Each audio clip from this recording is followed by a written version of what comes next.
열왕기하 9장 우리 14절부터 우리 37절까지 말씀입니다.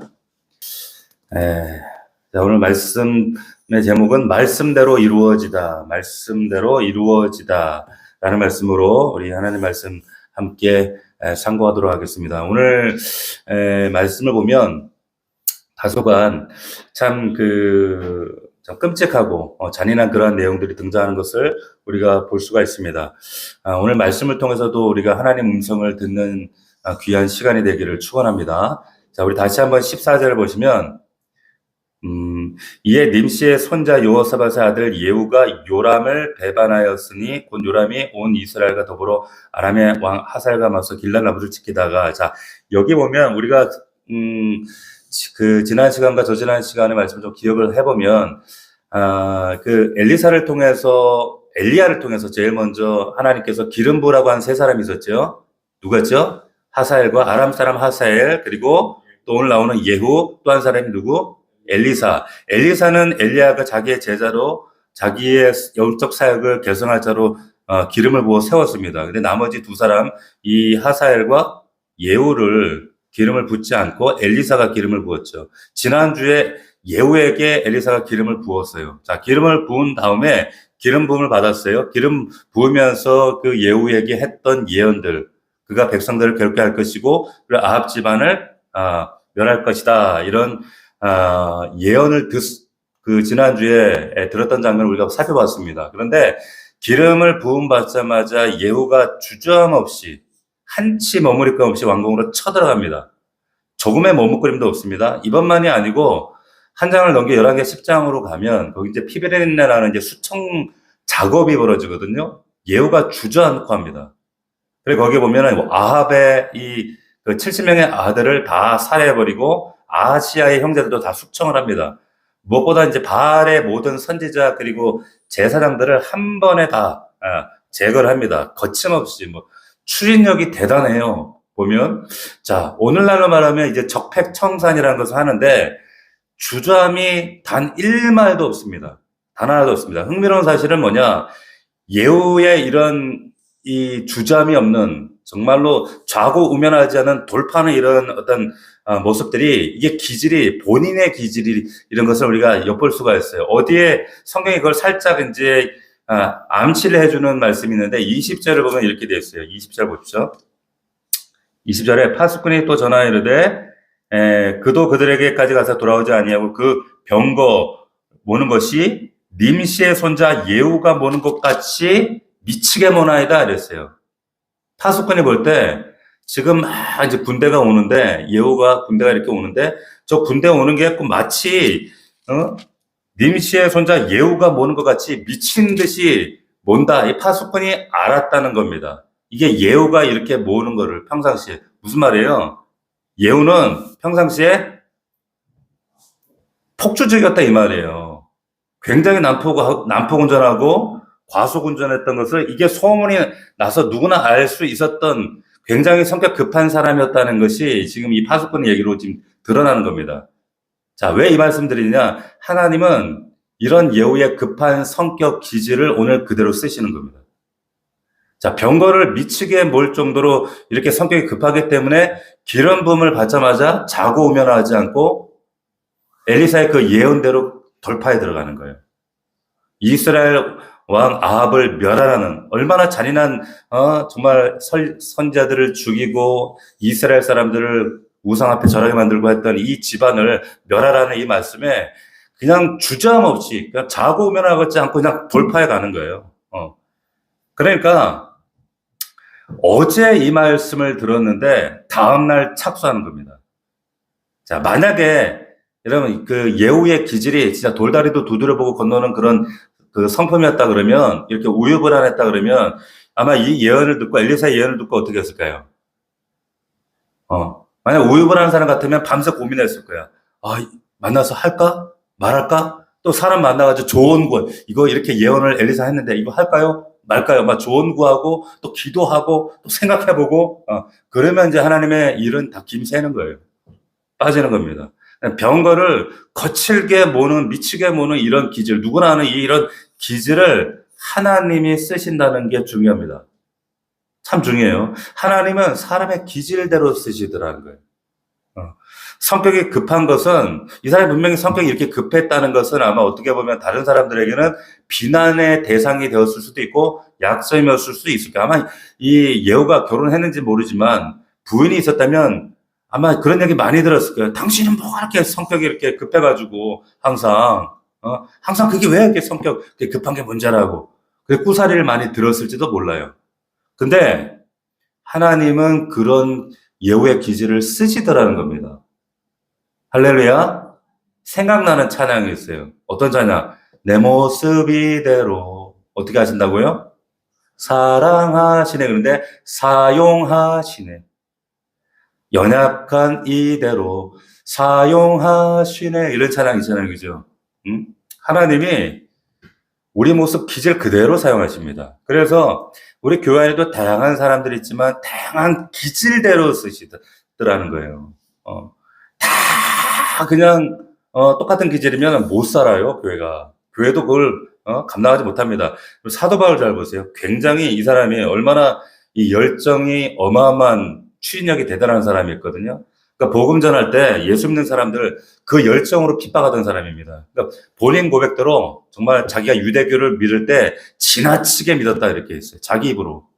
근데 하나님이 그런 사도 바울을 왜 픽업하셨는가? 왜 들어 쓰시는가? 그 열정을 방향만 살짝 바꾸면 되거든요.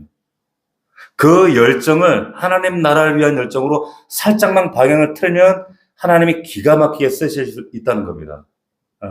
그러니까 하나님께서 사람을 쓰실 때 그 기질을 사용하십니다. 절대 무시하지 않으세요. 요즘에 우리가 MBTI 얘기 많이 하잖아요. 그죠? MBTI 얘기하면 이제 저는 뭐 같아요? 저는 ESFJ입니다.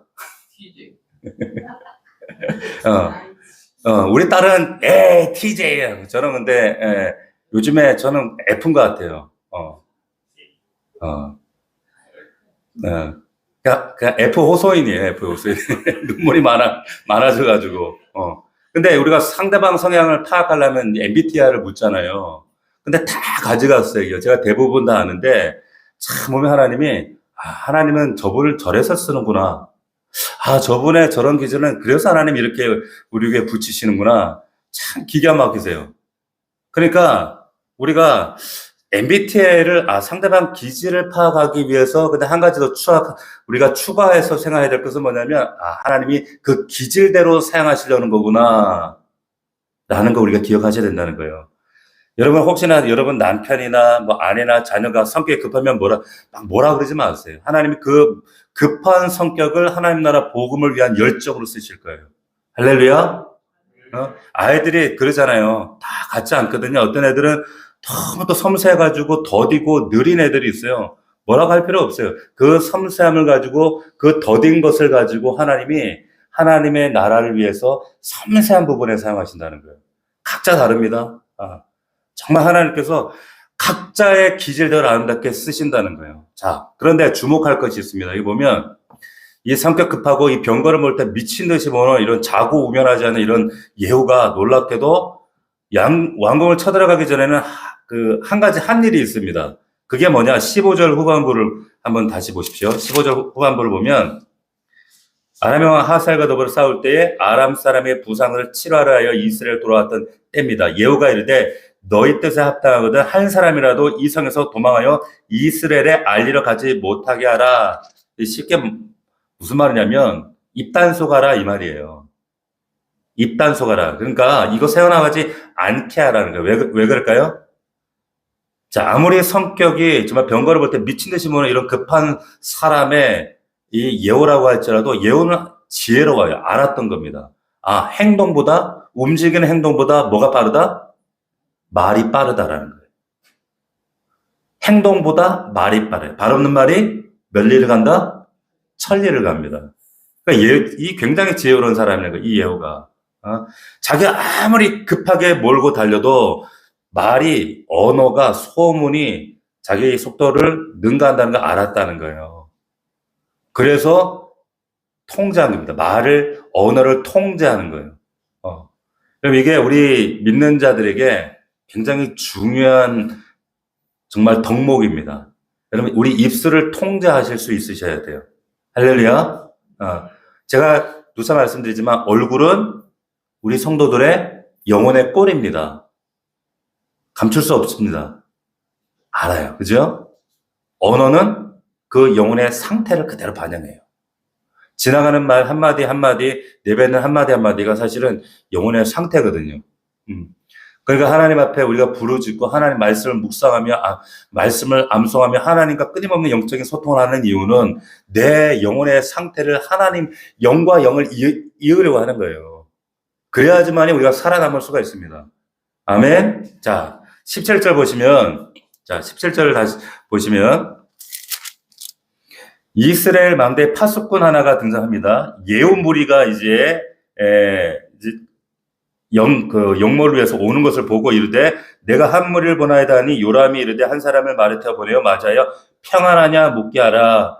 이게 무슨 말이냐면, 지금 군대가 오니까 왜 오는지를 확인하라는 얘기예요. 너 이거 지금 샬롬으로 오는 거야? 아니면 나를 지금 지금 영모를 위해서 오는 거야? 이걸 묻는 게 평안하냐? 이렇게 묻는 거죠. 그러니까, 여러분, 이게 파수꾼이 등장하는데, 우리가 여기를 좀 묵상해 볼 필요가 있습니다. 파수꾼의 사명은 뭐죠?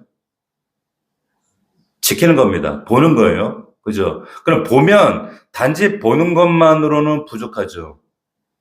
보고 나서 어떻게 해야 돼요? 자기가 본 것의 의미도 알아야 되죠. 파수꾼은.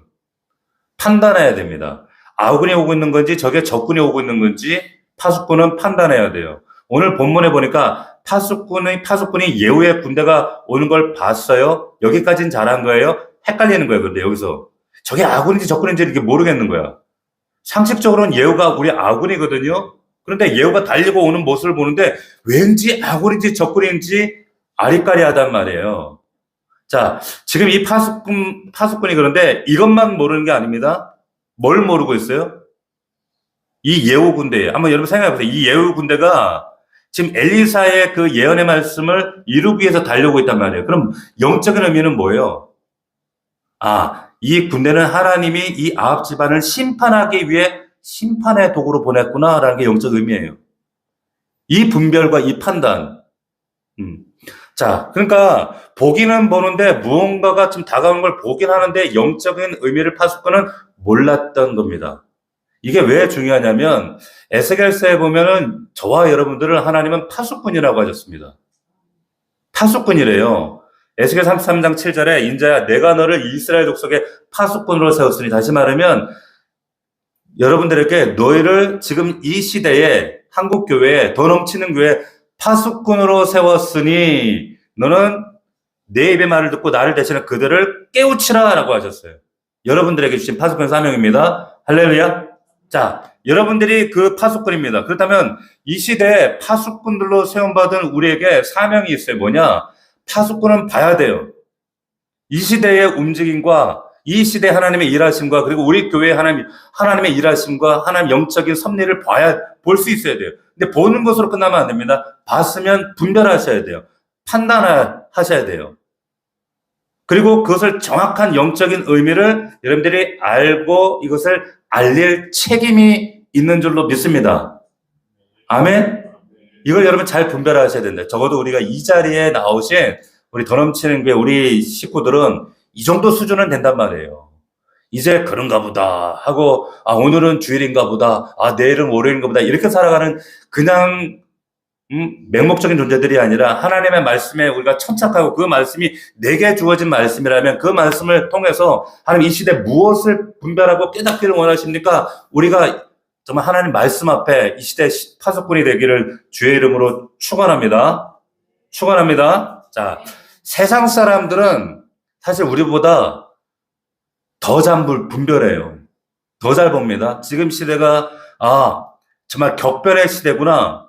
정말 어떻게 보면 우리가 지금 살아가고 있는 이 4차 혁명의 시대, AI 시대, 지금 참 어정쩡한 그 중간기거든요. 이 다음 세대에 이 세상이 어떻게, 지금 학자들이 말할 때 우리가 그 18세기의 산업혁명 시기에 맞았던 그 산업혁명을 이 시대는 여러분 한 달마다 산업혁명이 이루어지고 있다는 거예요.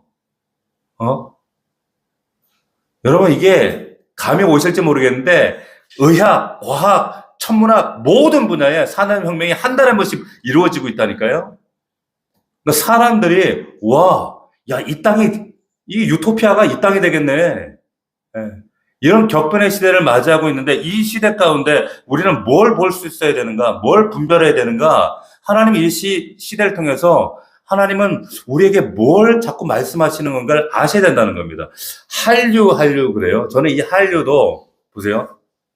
뭐 K 푸드, K 뭐 뷰티, K 또 뭐 있어요? K 팝, K 드라마. 요즘에는 K 뭐자만 붙으면은 외국에서도 그러니까 전 세계 여러분 생각해 보세요. 우리가 역사 이래 정말 5,000년 역사 이래 한국이 이만한 중흥기 맞았던 적이 있습니까? 한류 외국에 나갔더니 제가 아는 사모님이 그 외국에 미국 사시는데 그러는 거예요. 미국에 병원을 갔더니 의사가 어떻게 이렇게 피부가 좋냐면서 화장품 좀 달라고 K 뷰티 갖다 줬더니 그렇게 자기 서비스가 달라지더래요. 그러니까 한국 그러면 지금 전 세계가 K 열풍이에요. 한류. 자, 그러면 야, 우리가 살아가는 세상 좋아졌나 보다. 지금 세계로 한국이 지금 K 프리미엄을 해가지고 집중이 되어지고 그런데 그런 프리미엄을 가진 우리 다음 세대를 통해서 저는 바라기는 지금 K 푸드뿐만 아니라 K 워십, K 프레이어 이게 우리 한국을 통해서 한류를 타고 더 확장될 줄로 저는 믿습니다. 근데 이유가 있더라는 거예요. 왜 한류? 하나님께서 마지막 때에 지금 말세심할 때 분명히 한국, 대한민국을 쓰실 때가 옵니다. 할렐루야. 한류. 신기하네, 좋네, 한국 상품 좋네. 이런 차원이 아니라 한국을 전 세계에 지금 정말 모든 세계가 집중하고 있거든요. 마지막 때에 하나님께서 분명히 대한민국 쓰시는 시점이 온다는 거예요. 그러면 기도하고 준비하시기를 주의 이름으로 축원합니다. 축복합니다. 기도와 말씀을 준비하셔야 돼요. 자, 그런데 보세요. 지금 전령을 보내요. 지금 예후가 오니까 두 명의 전령을 보내는데 두 명을 보내는데 공통점이 있어요. 뭐예요? 보냈더니 안 와요. 왜 안 와요? 보니까 둘 다 돌아오지 아니하였더라. 자, 예후 정체를 알려고 보냈는데 둘 다 보냈더니 둘 다 예후편에 붙어버리네. 내 뒤로 서라. 자, 굉장한 영적인 의미가 있다라고 생각합니다. 예후를 만나기 전에는 요람의 부하였어요. 그런데 예후 만나면서 소속이 바뀝니다. 예후 뒤에 붙었어요. 자, 예후를 만나고 나서 인생의 방향이 바뀌는 거예요. 우리도 예후보다 크신 예수님을 만난 사람입니다. 할렐루야. 그러면 우리의 방향이 바뀌어야 돼요. 확실하게 바뀌어야 됩니다. 중간지대가 없습니다. 회색지대가 없습니다. 그런데 예수 믿고 나도 여전히 세상으로 갔다가 왔다가 이러한 분들이 있더라는 거예요. 여러분, 예수 믿는 사람들은 절대 회색지대가 없습니다. 제자들 보세요. 금을 버리잖아요. 다 버려요. 마태 예수님 따르고 나서 세관 버렸습니다. 사울이 그 미친이라고 예수 믿는 사람 죽이겠다 쫓아다니다가 다 버렸어요. 완전히 달라지는 거예요. 우리 예수 믿으면 예수님 만났다면 세상으로 돌아가지 않기를 축원합니다. 어정쩡하게 있으면 하나님께 혼나요.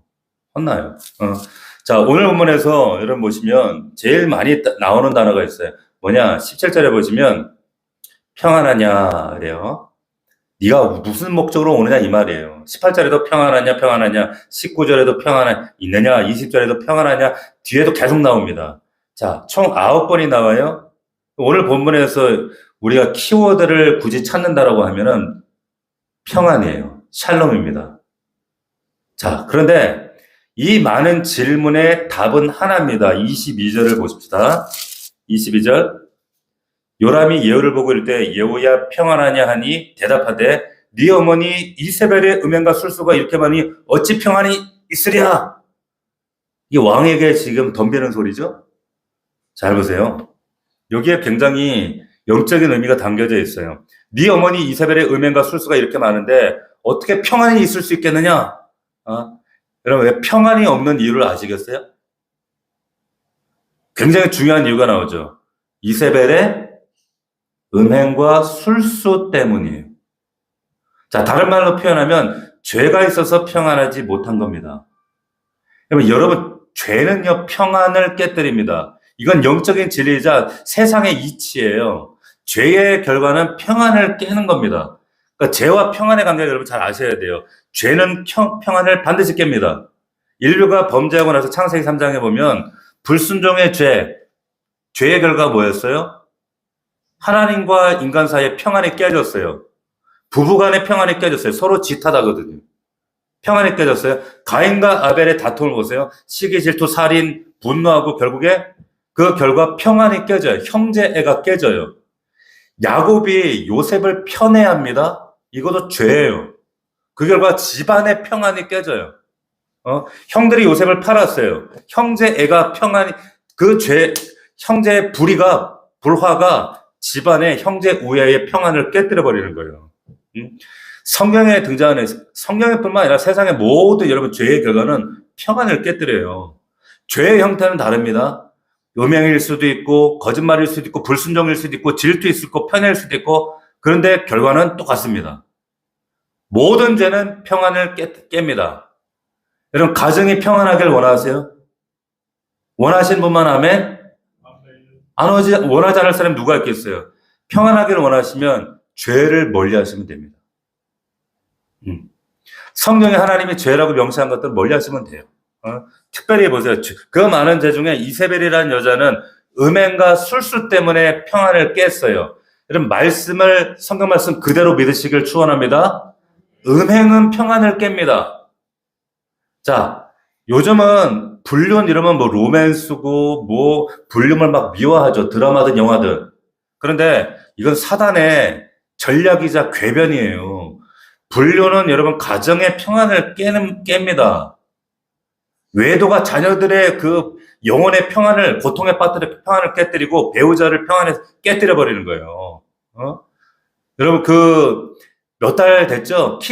키스캠 그 불륜 사건 아시죠? 그 TV상에 그 미국의 아스트로라고 하는 그룹의 CEO가, 이름은 제가 정확히 기억이 안 나는데, 그 CEO가 음행과 술수를 했어요. 어떤 술수를 했느냐? 그 회사의 인사 책임자 여자하고 집에다가는 어떤 술수를 했어. 나 그 사업차 출장 간다고. 둘 다 똑같이 술수를 했는데, 거기 카메라에, 키스타임 있잖아요. 카메라에 딱 잡힌 그 장소가 콜드플레이라고 하는 아주 굉장히 유명한 팝가수 공연장이 있어요. 우리나라에도 왔던 아주 유명한 가수가 있는데, 그 공연장에서 둘이 끌어안고 이렇게 찍다가, 기억나시죠?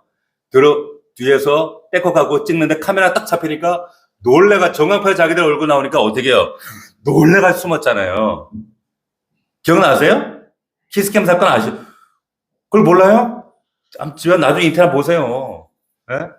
그 CEO가 그 세계적인 기업이었는데 그 CEO도 잘리고 둘 다 이혼당하고 여자도 그리고 둘 다 직장 잃고 불륜 관계 다 드러났어요. 자, 둘 다 보세요. 하나님이 이게 우리나라에 지금 뉴스에도 한 몇 번이 나왔거든.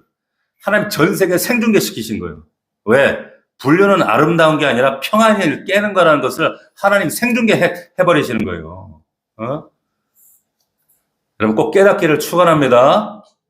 자, 21절에 중요한 구절이 나옵니다. 21절 보시면 요람의 이름에 메호람에, 이건 병거를 준비하라 이 말이에요. 그의 병거를 준비한지라 이스라엘 왕 요람과 유다 왕 아하시가 각각 그의 병거를 타고 가서 예후를 만나는데, 어디에서 만났냐면 이스라엘 사람 나봇의 토지에서 만났대요. 여러분 잘 보세요. 여러분 나봇 이름은 누구예요, 이 사람? 생각나는 사건? 포도원 사건 기억나시죠? 열왕기상 21장에 나오는 나봇의 포도원 사건이 있어요. 지금 우리가 열왕기하 9장입니다. 그러니까 지금 열왕기상 21장이면 여러분 아합과 이세벨이 나봇의 포도를 불법으로 빼앗았잖아요. 시간이 많이 지났어요. 아합이 죽었어요. 그리고 이제 그 아들 때 얘기입니다. 십수년의 시간, 엄청난 많은 시간이 지났는데, 그러면 그 땅은 지금도 아합 가문의 땅이에요. 아합의 포도원이에요. 만약에 지금 구글 지도가 그때도 있었으면 지도에 여기는 아합의 포도원이라고 딱 뜰 거야. 그런데 놀라운 사실이 뭐냐면 성경이 그렇게 오랜 세월이 지났는데 누구의 토지래요? 나봇의 토지라고 부른다는 거예요. 나봇의 토지래요. 그럼 한번 놀랍시다. 전혀 안 놀래잖아요, 여러분들은. 그죠? 보세요. 아합이 뺏었는데 세상 사람들은 지금 이제 그 십수년이 지나서 당연히 아합의 포도원이라고 알고 있는데 여전히 하나님은 나봇의 토지라는 거예요. 나봇의 포도원이라는 거예요. 여러분 성경에 이런 표현이 또 나옵니다. 마태복음 1장에 보면 다윗은 우리아의 아내에게서 누구를 낳았다고? 솔로몬을 낳았다 그러잖아요. 그런데 솔로몬인데 우리아의 아내에게서 낳았다는 거예요. 우리 한번 또 놀랍시다. 전혀 안 놀라잖아요, 여러분들은. 그죠? 우리아의 아내 이름이 뭐예요? 밧세바잖아요. 다윗이 자기 아내로 삼았잖아요. 그래서 불륜로 첫 애는 죽었어. 하나님의 징계로. 근데 성경이 그걸 인정하지 않아요. 이 이렇게 솔로몬까지 낳았는데도 불구하고. 솔로몬을 낳았는데도 불구하고 우리아의 아내라고 얘기하는 거예요. 다윗이 빼앗았는데 지금 사실혼 관계로 살고 있는데 하나님은 인정하지 않는다는 거예요. 세월이 흘러도 사람들이 잊어도 하나님은 잊지 않는데 세상이 그렇게 어떻게 표현하든 나봇의 포도원이라는 거예요. 세상이 뭐라 하든 이것은 우리아의 아내라는 거예요. 그럼 무섭지 않으세요? 이게 하나님이세요. 하나님 뒤끝 끝내주신다니까. 성경에 딱 남겨주세요. 절대 하나님 잊어버리지 않으신 거예요. 그럼 보세요. 근데 하필 이 아합의 아들이 죽는 자리가 나봇의 토지입니다. 24절. 예후가 힘을 다해 활을 당겨 요람의 두 팔 살 쏘니 화살이 그의 염통을 꿰뚫고 나오매 그가 병거 가운데 엎드러졌어요. 자, 여러분 이 말씀들 읽으면 여러분들 아무 생각 없이 지나가잖아요. 그죠? 근데 그 사실 아세요? 그 아버지 아합은 어디서 죽었어? 아버지가 어떻게 죽었어요? 활 맞아 죽었잖아요. 열왕기상 22장에 보면 한 사람이 우연히 활을 당겨 이스라엘 왕 아합의 갑옷 솔기라는 것은 갑옷과 갑옷 사이 그 사이를 하필 그 사이를 들어 화살이 관통했다는 거예요. 기억나세요? 제가 설교했잖아요. 아합이 그날 변장했어요. 자기가 왕 아닌 것처럼 이스라엘 왕 아닌 척했어요. 그럼에도 불구하고 피할 수가 없었어. 우연히 쏜 화살이 그 수많은 군사 사이에 그리고 하필 그 갑옷 사이 솔기에 딱 맞아 아합이 맞아 죽어버렸어. 자, 그래서 제가 그런 얘기했죠. 아합이 이 하나님의 심판의 화살을 피할 수 있는 길은 변장이 아니라 뭐다? 회개라고 말씀드렸잖아요. 회개. 방법이 하나밖에 없어요. 미가야 선지자를 보내서 하나님이 회개하라고 하셨을 때 했다면 살 수 있었어요. 하나님의 심판의 화살을 피할 수 있는 유일한 방법은 하나님 말씀을 찌를 때 회개하는 겁니다. 할렐루야. 제가 이번 주에 말씀을 나누겠지만 그런데 여러분 시편 말씀에 보면 그런 말씀이 있어요. 너희들의 죄는 내가 용서하지만 1000대까지 너희들 죄를 용서하지만 너희들의 벌은 면제하지 않아. 이런 얘기였습니다. 무슨 말일까? 미리 스포일러 하는 거예요. 주일 말씀은. 지금 보세요. 회개하지 않으니까 보세요. 베드로가 성령 충만하여서 그 회개를 선포했을 사람들의 반응이 사람들이 듣고 마음에 찔려 원어에 보면 관통했대요. 마음을. 관통해서 사도들과 베드로에게 이르되 형제들아 우리가 어찌할꼬 그래서 이들이 살았어요. 살았단 말이에요. 근데 아합이 아무리 갑옷을 입었음에도 솔기 사이에 맞아버려. 죽잖아요. 근데 아합이 그 전에 살았던 적이 있어요. 살았던 적이 있습니다. 언제? 회개했던 적이 있었어요. 그때는 어떻게 정신이 잠깐 돌아왔는지 처음 심판이 선포되었을 때 그때는 갑옷을 입은 게 아니라 뭘 입었다? 굵은 베옷을 입었던 적이 있어. 그때는 하나님께서 용서하셨어요. 살았어요. 그래서. 근데 이번에는 이렇게 죽어버리는 거예요. 베옷이 살리지 못합니다. 아니, 갑옷이 살리지 못해요. 베옷이 살리는 거예요. 회개할 때. 자, 이 아들 보세요. 아버지는 우연히 쏜 화살에 죽고 아들은 조준한 화살에 맞아 죽어요. 자, 그럼 질문. 이 아들 요람은 피할 길이 있었을까? 있었을까? 아들 요람도 피할 길이 있었죠. 어떻게?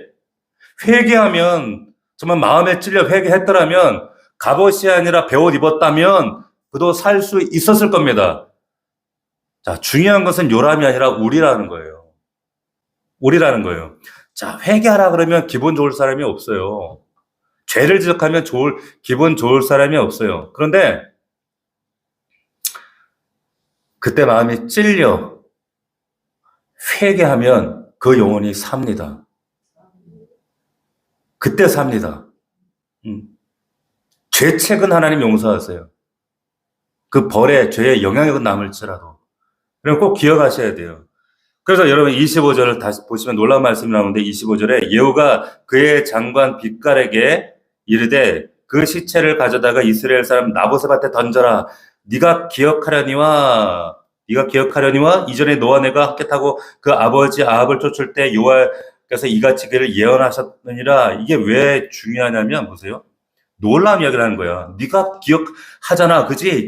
너 기억 안 나? 이전에 너와 함께 같이 우리가 함께 타고 있을 때 아합을 뒤쫓으면서 섬기고 있을 때 아합이 나봇 포도원 빼앗을 때 그 현장에 누가 있었다는 거예요? 이 사람들이 같이 예후도 이 빗갈이라는 장관도 같이 그 현장에 있었네? 그 말이에요. 이해가 되시죠? 저하고 같은 성경 읽는 거 맞으시죠? 성경 그렇게 돼 있다고. 지금 예후가 뭐라 그러는 거예요? 자기 군단 그 장관 그 빗갈에게 너 기억 안 나? 옛날에 너하고 함께 같이 우리가 그 수종 들고 따라다닐 때 여기서 나봇의 포도는 나봇 죽였잖아. 그때 같이 있었잖아. 그 얘기하는 거예요. 저는 이 말씀 듣고 굉장히 놀랐어요. 왜 그런가 하면 보세요. 예전에 아합이 나봇의 포도원을 빼앗고 나봇 죽인 현장에 예후도 있었고 빗갈도 있었어요.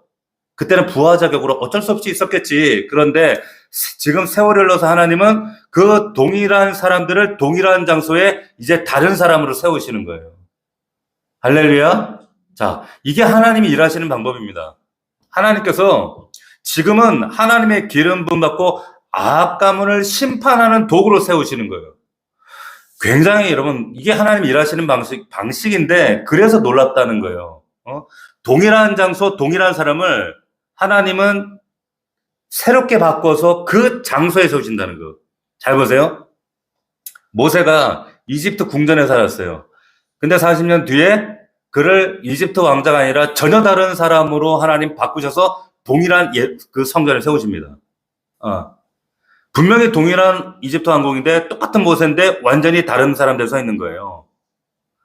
이집트 왕궁 왕자 지금은 하나님의 사람으로. 사도 바울 보세요. 스데반이 처음 그 사형당하던 자리에 이 사울이 등장하죠. 사람들이 옷을 벗어다가 청년 발 앞에 두니 그 청년이 그 죽음을 마땅히 여겼다 그랬어요. 그 사람이 사울이었습니다. 그런데 그게 예루살렘이거든. 하나님은 근데 그 후에 동일한 장소 그 스데반을 죽이는 것을 마땅히 여겼던 그 자리에 여러분 그 사울을 바울로 세우시는 거예요. 가장 자신의 연약한 치부가 있고 상처가 있고 과거에 붙들려 있던 그 자리에서 하나님은 새롭게 만들어 쓰신다는 거예요. 여러분 우리가 잘 아는 찬송가 나 같은 죄인 살리신 존 뉴턴이라는 분의 곡이죠. 나 같은 이 사람의 직업이 노예 선장이었어요. 아프리카 노예 상인이었습니다. 그런데 그 사람이 하나님 앞에 회개하고 이 찬양을 고백하면서 나중에 이 사람이 자기가 노예상으로 그 아프리카의 그 자리에 선교사로 하나님께서 세우셨습니다. 선교사로 세워졌어요. 이 사람이 뭐라 그랬는지 아세요? 나는 과거에 이곳에 노예를 팔던 자였는데 지금 이곳에서 그 노예 영혼을 위하여 복음을 전하는 자로 내가 쓰임받고 있다라고 얘기했어요. 하나님은 저와 여러분도 똑같습니다. 여러분들의 과거, 상처, 실패의 자리, 아픔의 자리, 좌절했던 그 자리, 그 동일한 장소에 동일한 여러분을 새로운 사람으로 변화시켜서 하나님은 사용하시고 세우신 줄로 믿습니다. 그러니까 절대로 여러분의 헛된 과거가 없고 상처난 그 자리가 헛된 상처가 아니라는 거예요. 잘못된 자리가 하나도 없어요. 하나님 다 사용하시고 여러분들 그 자리에 굳건하게 세우실 줄로 믿습니다. 우리가 그런 역사 보기를 축원합니다. 자, 27절 보시면 유다왕 아하시가 그 자리에 딱 같이 죽어요. 보세요. 27절 유다 아하시가 이를 보고 정원의 정작을 도망하니 예후가 그들을 쫓아가 이르되 그도 병거 가운데 죽이라 하매 이블람 가까운 그룹 이탈에서 치니 그가 무기토까지 도망을 벗어 죽어요. 자, 같이 있다 죽은 거예요. 자, 병문안 왔어요. 이 사람은. 그런데 병문안 왔다가 죽은 거예요. 이유는 하나입니다. 간단해요. 악인과 교제하다 죽은 거예요. 여러분, 누구와 교제하느냐가 그래서 중요합니다. 여러분, 잠언에 보면 지혜로운 자와 동행하면 지혜를 얻지만 미련한 자와 동행하면 해를 받는다 그랬어요. 여러분, 해 받습니다. 여러분, 우리가 음식 가리잖아요. 사람도 가리셔야 돼요. 그게 성경적인 거예요. 편협하게. 아니요. 성경이 그러래요. 어리석은 자와 동행하지 마십시오. 악한 자와 동행하면 부정적이고 비판적이고 육적인 사람들과 여러분 교제하죠. 힘들어져요. 영이 힘들어져요. 저는 힘들어. 육적인 사람들과 대화를 10분, 한 20분만 하면 탈진이 와, 막, 저는. 네? 여러분, 사람 가리시기 바랍니다. 의미 아시겠죠? 자, 30절, 31절.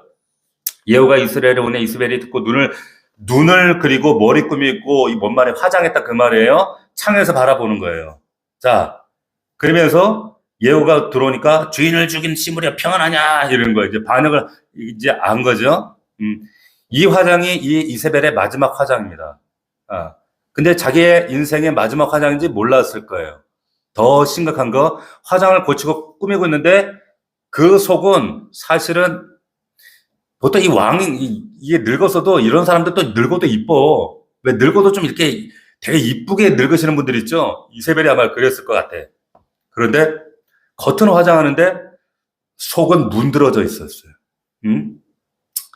이세벨에게 필요한 것은 화장이 아니라 속사람 단장하는 겁니다. 그럼 속사람 단장하는 게 뭐예요? 엎드려 회개하는 거예요. 근데 그러질 않았어요. 마지막까지 화장 고치고 죽어요.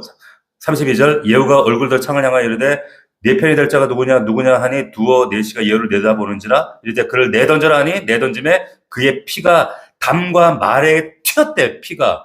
예후가 그 시체를 밟았어요. 예언대로 된 겁니다. 자, 누구에게 붙을지, 이세벨에게 붙을지, 예후에게 붙을지, 이게 운명을 갈랐죠.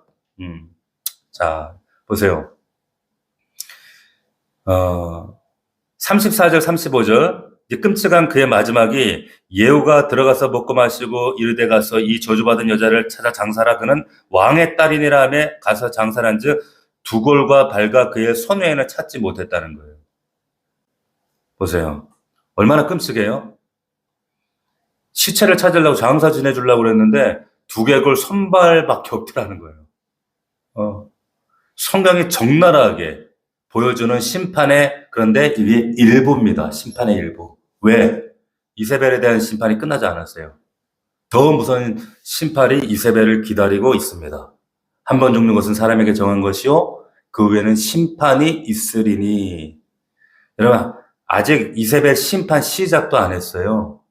진짜 심판이 이 여자를 기다리고 있습니다. 사실 높은 데서 떨어져 죽고 배신당해 죽고 개들이 막 먹고 끔찍하게 보이지만 앞으로 이세벨이 그 받을 심판에 비하면 아무것도 아니에요. 이세벨이 어떤 심판 받았을까요? 바알 숭배로 백성들을 우상에 빠뜨리게 하고 수많은 주의 종들을 죽이고 했던 그래서 당할 심판. 성경은 그 심판 지옥불이라고 표현했습니다. 마태복음 9장에 보면 예수님이 이렇게 말씀하셨어요. 저주를 받은 자들아 나를 따라 마귀와 그 사자들을 위하여 예비된 영원한 불에 들어가라. 거기는 구더기도 죽지 않고 불도 꺼지지 아니하니라. 그곳에는 사람마다 불러서 소금치듯 함을 받으리라 라고 했습니다. 어떤 분은 또 그러대 요즘에 뭐 잘잘법에 나오는 어떤 목사가요. 되게 유명한 연세대 교수인데 지옥이 없대요. 그 지저 부자와 나사로의 부자와 나사로의 그 계급 간의 차이, 그 나사로의 현실을 비추어서 그 고통스러운 현실이 지옥이지 진짜 영적인 지옥은 없대요. 여러분, 우리 성경대로 믿읍시다. 예수님이 지옥이 있다는데 자기가 뭔데 지옥이 없다 그래요?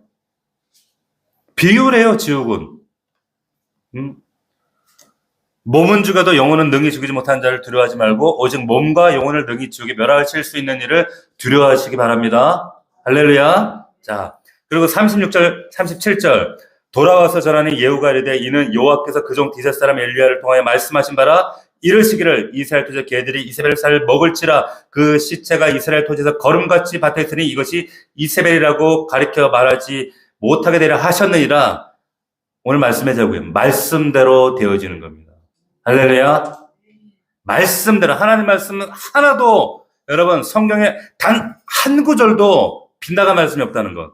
아브라함을 통해서 네 자손을 밤하늘 별같이 모래알같이 많게 하겠다. 지금 보세요. 100살 되도록 애가 없어요.